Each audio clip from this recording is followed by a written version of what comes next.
नमस्कार, मैं हूं आपके साथ आंचल कादियान। आप देख रहे हैं माहौल टाइट है। 2017 के बाद से अवैध मदरसों पर और अवैध मजारों पर लगातार एक्शन जारी है। इसी कड़ी में लखीमपुर खीरी और महाराजगंज में भी अवैध मदरसों और मजार पर बुलडोजर गरजा है। इसके अलावा नेपाल सीमा से सटे हुए जिलों में भी प्रशासन सरकारी जमीन पर बनी हुई धार्मिक इमारतों की पहचान कर ध्वस्तीकरण की कार्रवाई लगातार कर रहा है। अब ऐसे में बहराइच, श्रावस्ती, सिद्धार्थनगर, बलरामपुर में अवैध तरीके से किए गए धार्मिक निर्माणों की पहचान की गई और पहचान करके उनको गिराने के आदेश प्रशासन ने दिया है। आदेश के तहत अलग अलग जिलों में बड़े स्तर पर यह कार्रवाई की गई है और मुहिम के तहत ही अवैध मदरसों और मस्जिदों पर एक्शन लिया जा रहा है। आपको एक रिपोर्ट दिखाते हैं।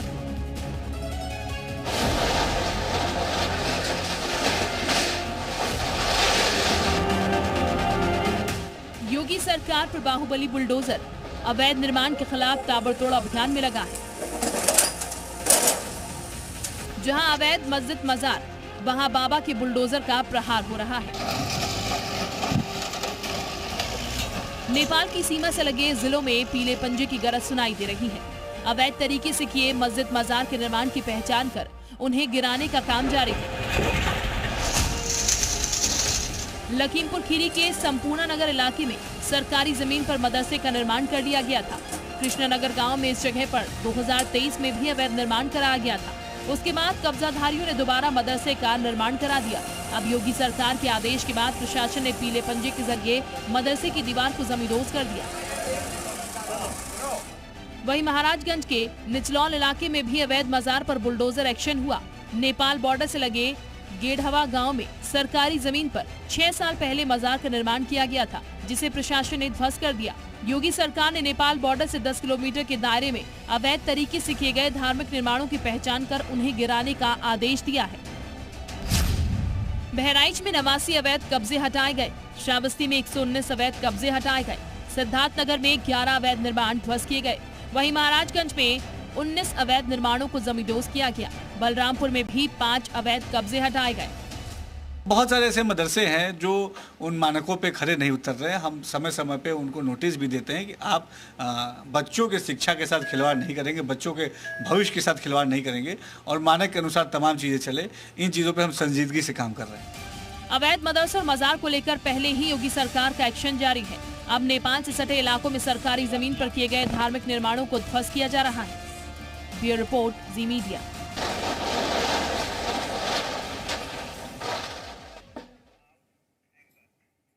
और चलिए इसी कार्रवाई पर चर्चा करने के लिए हमारे साथ खास मेहमान जुड़ चुके हैं। ओपी सिंह, प्रवक्ता बीजेपी के, हमारे साथ जुड़े हुए हैं। सुबह और रहमान मौलाना हमारे साथ जुड़े हुए हैं। नाजिम खान, प्रवक्ता मुस्लिम सभा के, हमारे साथ जुड़े हुए हैं। आप सभी खास मेहमानों का जी उत्तर प्रदेश उत्तराखंड के इस मंच पर स्वागत।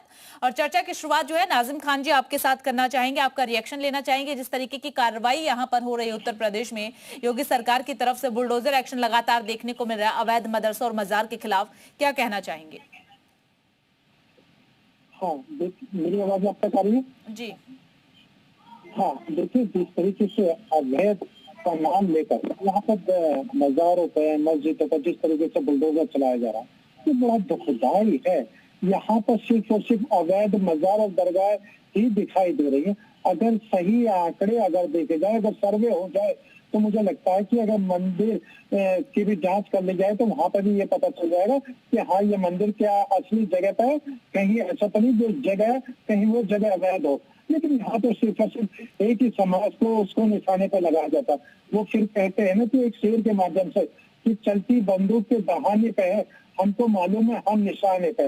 हर जगह जहाँ पर भी देखो सिर्फ और सिर्फ हम लोगों को ही निशाना बनाया जा रहा है। हमारी इबादत गाहों को निशाना बनाया जा रहा है, हमारी दरगाहों को निशाना बनाया जा रहा है। और तो और अगर कहीं पर भी अगर दाढ़ी टोपी वाला देखा जाता, आज मुल्क का हालात ये है कि उसके साथ मार पिटाई करी जा रही है।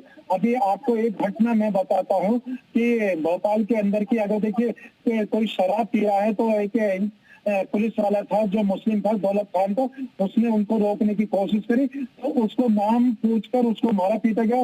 और हिंदू पुलिस वाले वहां पर आए तो उनसे कहा कि आप बीच में मत आइए, आप हमारे हिंदू भाई है। ये देश कहां से कहां लेकर जा रहे हैं, हम लोगों को बड़ा दुख है। मुस्लिम महासभा ऐसे जो ये वाकया पेश आ रहे हैं देश के अंदर नफरत वाले, उनके कड़े शब्दों में मजम्मत करती है।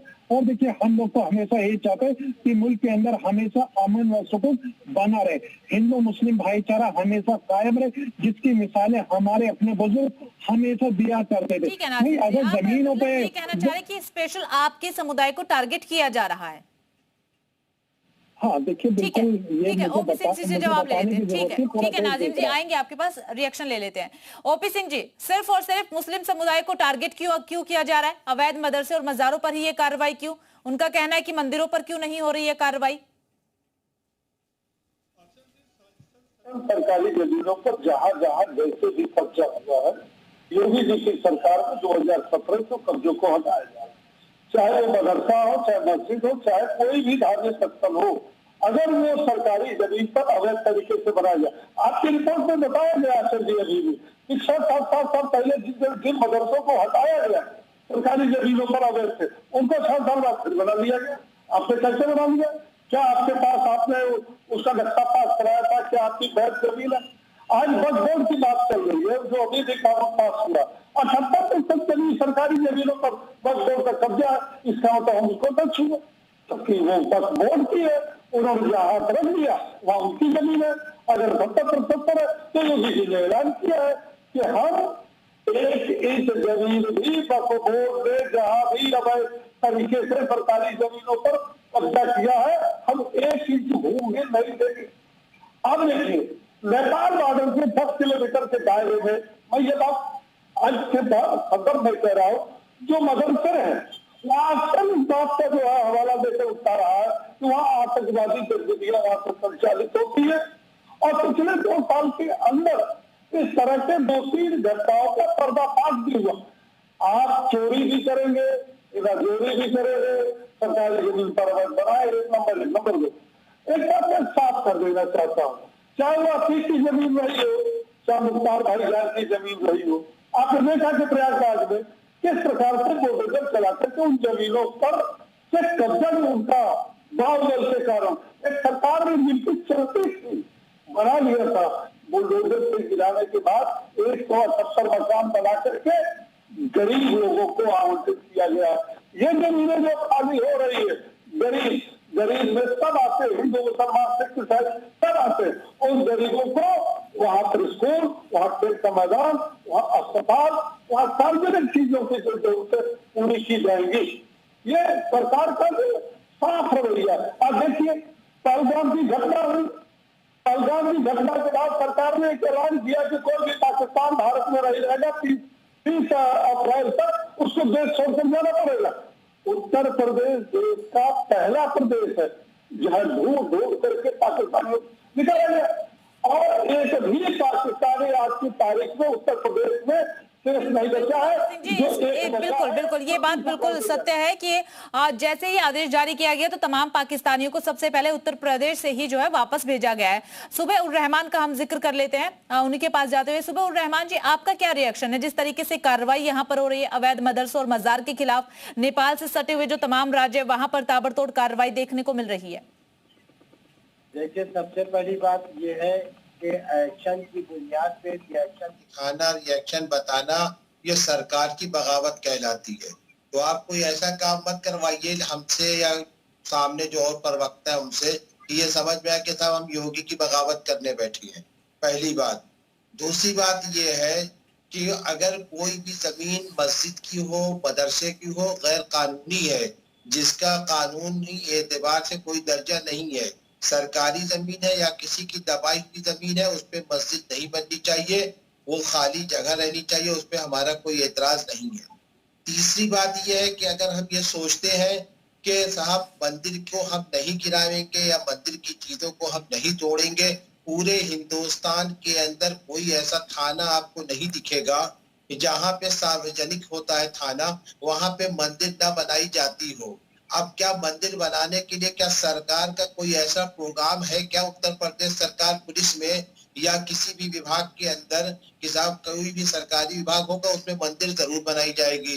तो सबसे पहले सरकार को ये चाहिए कि इस तरह की जितनी मंदिरें पूरे प्रदेश के जितने भी सरकारी ऑफिस में हैं उनको हटा दिया जाए और उनको किसी एक मुकाम पे ले जाके रख दिया जाए। मैं ये नहीं कहूंगा कि तोड़िए बिल्डोजर चलाइए, इसलिए कि हमारे यहाँ ये कल्चर नहीं दिया गया किसी चीज को तोड़ा जाए किसी चीज को फोड़ा जाए, तो पहले सबसे पहले उसको हटा दिया जाए तो ये अच्छी चीज होगी। ये कहा जाएगा कि सरकार अच्छा काम कर रही है। लेकिन किसी एक वर्ग विशेष के लोगों को जबरदस्ती टारगेट कर देना और उनको जबरदस्ती निशाना बनाया जाना और उनकी चीजों को मिसमार कर देना, मैं ये कह रहा हूँ सरकार से। अभी कुशीनगर का भी एक मामला आया था, आप ही के टीवी चैनल पे मैंने बैठ के ये कहा था कि अगर सरकार के पास पैसे भी बहुत से नहीं है बहुत से विभाग में बांटने के लिए, तो वो मस्जिदें जो सरकारी जमीन पर बनी है उसपे हमसे पैसा ले रही सरकार, वहां की सर्किल रेट के एतबार से उन चीजों को किराया न जाए, हमसे पैसे दे हमसे रुपए दे, हम उसका पैसा उसका रुपया अदा करेंगे और उस चीज को उसी तरीके से बाकी रहना चाहिए। चौथी बात यह है कि बेजा इल्जामात लगाना कि हर मस्जिद हर मदरसे के अंदर आतंकवाद है और ये है वो है, इन झूठी बातों से हमें माहौल को बिगाड़ना नहीं चाहिए। घटनाएं सामने आई ना रहमान जी, घटनाएं सामने आई कई मदरसों से, उसके बाद इस तरीके की बातें उठने लगी। अगर घटनाएं सामने नहीं आती तो बातें नहीं उठती। कश्मीर से लेकर प्रयागराज तक कई ऐसे हिंदू सामने आ गए, मध्य प्रदेश में, कश्मीर में, प्रयागराज में, जो लश्कर तैयबा से और ISI से जुड़े हुए हैं। नाम बता दीजिए रहमान जी। अभिषेक शुक्ला, आप नाम सुनेंगी, आप भूल गई क्या? अभी इतनी जल्दी आप लोग भूल भी जाती हैं क्या? अभी कश्मीर के अंदर आप ही का टीवी चैनल बता रहा था कि पहला हिंदू पकड़ा गया और आप लोग कहती है हमसे नाम पूछती हैं। हमारे चैनल ने तो ये भी बताया कि धर्म पूछ करके मुस्लिम ने किस तरीके से मारा है। हमारे चैनल ने तो ये भी बताया ना रहमान जी। मध्य प्रदेश के अंदर 11 लोग पकड़े गए। हम प्रदेश के अंदर का जिक्र कर ले अवैध मदरसों का और मजारों का। आप उनका नाम क्यों नहीं जानती? IT से बीजेपी के IT सेल के लोग थे, आप उनका नाम नहीं जानती, आप हमसे नाम पूछती हैं। तो किससे पूछे? बात आप रख रहे तो आपसे ही पूछा जाएगा ना, बात आप रख रहे तो आपसे ही पूछा जाएगा। आप ये बताइए, इस कार्रवाई से आप जो कह रहे हैं कि पैसे मांग लिए जाए हमसे लेकिन मदरसों को ना गिराया जाए, किस तथ्य पर आप कह रहे हैं? और आप कह रहे हैं कि ये कार्रवाई गलत तरीके से हो रही है, सिर्फ एक समुदाय को टारगेट किया जा रहा है। कैसे? रिपोर्ट आई है ना सामने, रिपोर्ट आई है सामने। बात को सुनने का हमारे अंदर साहस होना चाहिए। किसी कौम को किसी मजहब को बदनाम करने से पहले हमें अपने अंदर भी ताकना पड़ेगा। हिंदुस्तान का सबसे पहला आतंकवादी के नाथूराम गोडसे था जिसने गांधी को। ठीक है रहमान जी, हम तथ्य और रिपोर्ट के आधार पर कहते हैं 2024 की SIT रिपोर्ट है, जबकि 13,000 अवैध मदरसे जिसमें पाए गए थे। हम रुक कर लेते हैं, हमारे साथ हिंदू धर्म गुरु भी जुड़ चुके हैं, यतीमा चेतनानंद सरस्वती जी। सबसे पहले आपका स्वागत चेतनानंद सरस्वती जी। और देखिए, आप क्या कहना चाहेंगे जिस तरीके से नेपाल से सटे हुए तमाम राज्यों में अवैध मदरसे और मजारों पर कार्रवाई जो है देखने को मिल रही है? देखिए, सारे बॉर्डर्स पे इस तरीके की मदरसे और मजारें बनाई जा रही है और टेंट एरियाज में सबसे बड़ी बात यह है जहाँ फौज की गतिविधियां होती हैं वहाँ इस तरीके की मजारों का, अवैध मजारों का निर्माण किया जा रहा है। सरकारी जमीन पर इस तरीके के मदरसे और मजारें नहीं बनाई जा सकती, मंदिर भी नहीं बनाए जा सकते। अभी रहमान साहब जो कह रहे थे कि पहला आतंकवादी, अरे पहला आतंकवादी जानना है तो पहला आतंकवादी तो इस देश का वो था जब राजा ताहिर की बेटियों को उठाकर ले जाया गया था। और धर्म पूछकर जब आप गोली मारते हैं ना और उनकी पैरोकारी में खड़े होते हैं तो आपकी औकात, आपकी मक्कारी और आपकी रहमान साहब आपके खून में बसी हुई गद्दारी ये प्रदर्शित होता है, ये प्रदर्शित होता है कि आप कितने मक्कार हैं। आप राजा ताहिर की दुश्मन है, आप राजा ताहिर की यहाँ बदनाम कर रही है, उसकी ताकत को, उसकी कुव्वत को कमजोर कर रही है। आप बैठ गए यहाँ पे, वो एक ताकतवर योद्धा था, एक बैठ गई, आप उसको बता रहे हैं उसकी बेटी को उठा के लेके आप किस तरह की झूठी बातें आप बता रही है, किस तारीख के अंदर है आप बिना वजह की झूठी बातें बता रही है बैठकर। कोई ऐसा वाक्य बताइए भारत जब आप बोल रहे थे किस किताब के अंदर लिखा हुआ वो आप बताइए ना, उस किताब का नाम बताइए, उस किताब का नाम बताइए किस किताब के अंदर लिखा हुआ है। कौन सी किताब नाम बताइए आप, उस किताब का नाम बताइए जिस किताब के अंदर लिखा हुआ राजा साहिब को आप राजा साहिब को बदनाम कर रही है, आप राजा साहिब को कमजोर दिखा रही है। राजा साहिब एक मजबूत हैसियत के अंदर हार और जीत अलग होती है, लेकिन राजा साहिब इतना कमजोर नहीं था जितना कमजोर आप करके बता रही है। आप राजा साहिब को कमजोर बता रही है, गलत बता रही है। आपको राजा साहिब के बारे में ये बात कहना चाहिए। राजा साहिब एक मजबूत बादशाह था, एक मजबूत हुक्मरान का देश था, आपने उसको कमजोर बता दिया। आपने एकदम गलत बात किया। आप अपनी बात वापिस लीजिए, आप अपनी बात वापिस लीजिए। राजा साहिब के बारे में आपने गलत बात की है, आपने एकदम गलत बात की है। एक महिला होकर नहीं है, राजा साहिब की बेटी का अपमान कर रही है, आप गलत बात कर रही है। आप और आप अपनी बात वापिस लीजिए, आप अपनी बात वापिस लीजिए, गलत बात। चलिए ठीक है चेतनानंद जी, इस पर आप क्या कहेंगे? ठीक है रहमान जी, अब शांत हो जाइए। चेतनानंद जी, उनका कहना है चेतनानंद जी, उस पर क्या रिएक्शन है आपका? उनका कहना है रहमान जी का कि जो अवैध मदरसे पकड़े जा रहे हैं, जो कहा जा रहा है कि सरकारी जमीन पर मदरसे बने हुए, आप पैसे ले लीजिए लेकिन मदरसों को ध्वस्त मत कीजिए। नहीं, क्यों पैसे क्यों ले? सरकारी जमीन खाली होनी चाहिए और बॉर्डर पर आप आतंकवादी गतिविधियों को संरक्षण देने के लिए आप लोग इस तरीके से पेशकश कर रहे हैं। निर्माण करते हैं। हम तो मस्जिद और मदरसे पता है कितने लोग कश्मीर में उठाए गए, सरकार लेने पे आई है, आपको पता है वो बोलने वाले लोग थे, खच्चर वाले जो मोदी ले जाते हैं वो लोग लोग थे, उन पर इतना बड़ा देश के अंदर। आप देश के साथ नहीं है, आप गद्दार लोग हैं, आपकी नीयत में खोट है। आप लोग रहमान साहब, आपकी नीयत को ये देश परख है, ये देश परख है। आपकी जो ईमान है वो पाकिस्तान के साथ हुआ है। आप देश को एक्सेप्ट करने के लिए किस तरीके की गतिविधियों में संलिप्त है ये देश जानता है। ठीक है, ओपी सिंह जी, आपने रहमान जी को सुना। उनकी तरफ से साफ तौर पर यह कहा गया कि सिर्फ एक समुदाय को टारगेट करने की कोशिश की जा रही है। अवैध मदरसों पर कार्रवाई हो रही है, उन मंदिरों पर कार्रवाई क्यों नहीं हो रही है जो हर एक सरकारी जमीन के आसपास बनाए गए हैं? जी असल जी, रहमान साहब का जो सवाल है वाजिब है। उन्होंने ये भी आपसे कहा कि अगर आप कोई मदरसा या मस्जिद गिराने की बजाय आप पैसा ले लीजिए, और पैसा लेकर के जो अवैध इन्होंने मस्जिदें और मदरसे बनाया सरकारी जमीन पर, इनको लाइसेंस दे दीजिए, आप आजीवन रहेंगे। पहले उनको ये बताइए कि सुप्रीम कोर्ट की गाइडलाइन है, सरकारी जमीन पर चाहे हिंदू का कोई स्कूल हो, चाहे मंदिर हो, चाहे मस्जिद हो, चाहे मदरसा हो या दरगाह हो, कोई भी चीज हो, सरकारी और सार्वजनिक छोड़ करके किसी प्रकार की हो, उस पर कोई रियायत नहीं है। और इन्होंने महाराज से सिद्धार्थ में कर दे, एक मस्जिद के मामले में सुप्रीम कोर्ट पहुंचे, सुप्रीम कोर्ट से स्टे है, बाद में सुप्रीम कोर्ट की क्लियर गाइडलाइन मिलने के बाद उनको गिराया गया। अब ये कह रहे हैं टारगेट कर रहे, अरे टारगेट तो है हिंदू, आप धर्म विशेष की बात करते हो रमान साहब, ये धर्म विशेष की बात करो। जम्मू कश्मीर का में जो पर्यटक, जो निर्दोष पर्यटक गए थे, जाति और धर्म पूछ सकते। ठीक है नाजिम से जवाब दे लेते हैं। ठीक है ओपी जी, नाजिम से जवाब देते हैं। नाजिम जी, ठीक है ओपी जी आएंगे। नाजिम जी, इसके बाद कौन करेगा? इसके बाद कौन करेगा? पूछ लेते हैं कौन करेगा बात। ओपी जी पूछ लेते हैं ना, पूछ लेते हैं। नाजिम जी, हाँ आंचल जी, देखिए बड़ी देर से एक ही बात सुन रहा था कि धर्म को देखकर यहाँ पर टारगेट किया गया, धर्म पूछ के मारा गया। तो देखिए, मारने वाले आतंकवादी थे और बचाने वाले मेरे भारतीय मुस्लिम थे।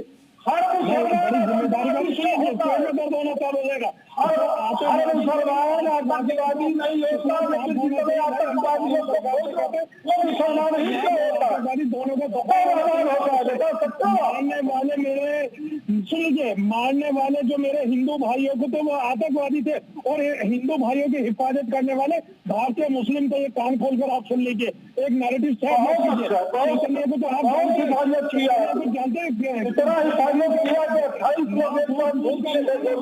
अरे नाम पूछ के जो मार रहा था ट्रेन के अंदर, वो मुसलमानों को नाम पूछ के मार रहा था।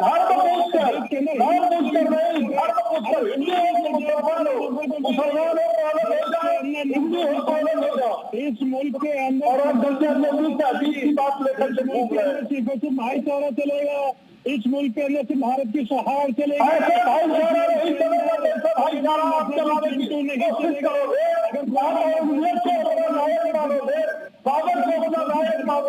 भारत सरकार ऐसे जो है नहीं चलेगा।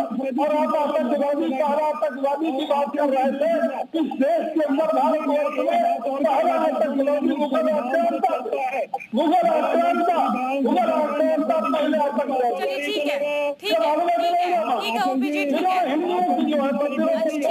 अवैध मदरसों और मज़ारों पर चर्चा आज कर लेते हैं, उस कार्रवाई को लेकर के चर्चा कर लेते हैं। आप मुद्दे को भटका रहे हैं, नाजिम जी सुनिए, सुन लीजिए नाजिम, ओपी जी सुनिए, सुन तो लीजिए, सवाल तो सुन लीजिए, सवाल सुन नहीं रहे हैं आपस में, ऐसे समझ में थोड़ी आएगा कुछ, एक एक करके अपनी बात रखिए। नाजिम जी, टेंशन क्यों हो रही है? अगर अवैध मदरसों पर कार्रवाई हो रही है, अवैध तरीके से निर्माण किया गया है ना, उनका सरकारी जमीन है वो, फिर किस बात की टेंशन है? होने दीजिए ना, सरकारी कार्रवाई है। हाँ चल जी, देखिए हम तो ये कहते हैं कि जब यहाँ कार्रवाई की बात होती है तो सर्वे सभी चीज का हो जाना चाहिए। जितनी भी सरकारी जमीन है, उनकी सरकारी जमीनों पर जितने भी धार्मिक स्थल बने हुए, उन सबकी जांच पड़ताल हो जानी चाहिए। और देखिए जांच पड़ताल में पता चल जाएगा कितनी मंदिर बने, कितनी मस्जिद है या दरगाह बनी हुई है, वो सबका पता चल जाएगा। अरे ये चीज पेट में दर्द चालू हो जाएगा आपके। बिना जांच के बस किया जा रहा है ना।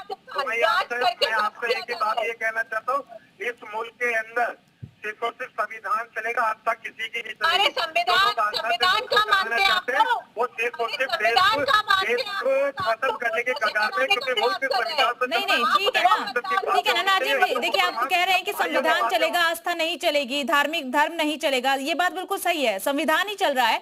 2024 की एसआईटी रिपोर्ट में ये भी कहा गया था कि 13,000 अवैध मदरसे पाए गए हैं, रिपोर्ट आई है सामने, उसके बाद ये कार्रवाई की जा रही है।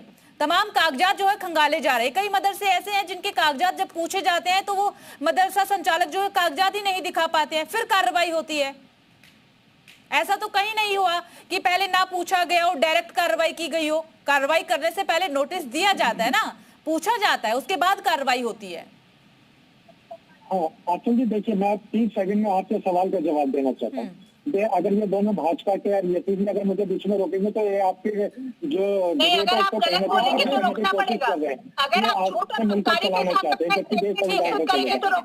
चेतनानंद जी सुन लेते हैं ना, चेतनानंद जी 3 सेकंड मांगा उन्होंने, सुन लेते, फिर आप जवाब दे दीजिएगा। आप ही के पास आती हूँ नाजिम जी।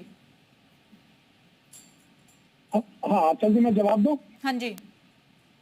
हाँ आचल जी मैं तो ये कहता हूँ बड़ी विनम्रता के साथ, देखिए मुल्क संविधान से चलता, आस्था से नहीं चलता। हम लोग तो कहते हैं कि सरकारी जमीनों की बिल्कुल जांच होनी चाहिए, जितने भी धार्मिक स्थल बने बिल्कुल जांच होनी चाहिए। लेकिन जिस तरीके से मौलाना साहब ने कहा कि भाई यहाँ धार्मिक स्थल बन चुके हैं, भाई धार्मिक स्थलों की जो जमीन है उन जमीनों का आप पैसा बता दीजिए, कितना जमीन का पैसा, अगर वहाँ पर अगर मंदिर बना है तो मंदिर में हिंदू भाई दे देंगे, और जहाँ मस्जिद है या दरगाह बनी है उसका पैसा मुस्लिम समाज दे देगा। तो देखिए ये तो भाईचारे की बात है। लेकिन अगर ये कहा जाए कि यहाँ अवैध बनाएगा, कोई भी जगह अवैध, कोई भी दरगाह या मस्जिद अवैध नहीं होती, वैध होती है।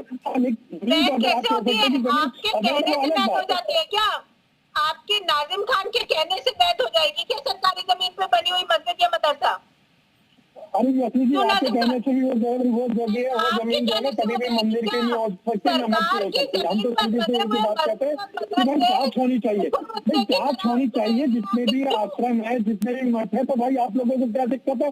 हम लोगों को तो कोई दिक्कत नहीं, हम तो कहते हैं कि जांच होनी चाहिए। लेकिन आप लोग बहुत बड़ा कहें कि जांच के नाम पर इसका मतलब है कहीं ना कहीं कार्रवाई होती है तो सबसे पहले आप लोग आते हैं कि गलत कार्रवाई हो रही है, एक समुदाय को टारगेट किया जा रहा है। जब कार्रवाई होती है तो आप ही लोग ये बयान देते हैं।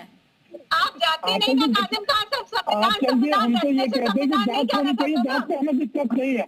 लेकिन जिस तरीके से दरगाह या मस्जिद को अवैध बताना, बुलडोजर चलाना, कहीं ना कहीं हम लोगों को दुख होता है। भारत हम लोग कोर्ट भी जाते सरकारी जमीनों पर निर्माण करने से दुख नहीं होता। बुलडोजर चला दिया गया है, ये कुछ बहुत से ऐसे जिले हैं। अरे यति जी थोड़ा सा ठंड रखिए। आप मेरे साथ बहुत से चैनलों पे डिबेट करती है, लेकिन आपका सिर्फ एक एजेंडा रहता है कि जहाँ हाजी नाजिम खान का बोलने का नंबर आता है, अपनी बात रखने का नंबर आता है, तो आपके पेटों में दर्द चालू हो जाता है। आप संविधान की बात सुनना ही नहीं चाहते भाई। हाजी नाजिम खान संविधान की शपथ लेते हुए कहता है कि मुल्क संविधान से चलेगा भाई, बिल्कुल। और हम लोग बिना भेदभाव के अपने सुन लीजिए, हम अगर हमारे हुकूमत होगी तो भाई देखिए बिना भेदभाव के इस मुल्क के अंदर हिंदू भाई को, मुस्लिम भाइयों को। हमारे साथ जुड़ने के लिए, अपना कीमती समय देने के लिए। तो देखिए, नेपाल से सटे हुए तमाम ऐसे राज्य हैं जहां पर ताबड़तोड़ कार्रवाई देखने को मिल रही है। अवैध मदरसे और मजार के खिलाफ यहां पर एक्शन लिया जा रहा है। बहरहाल माहौल टाइट में सिर्फ इतना ही। फिर से हाजिर होंगे कई नई अपडेट्स के साथ।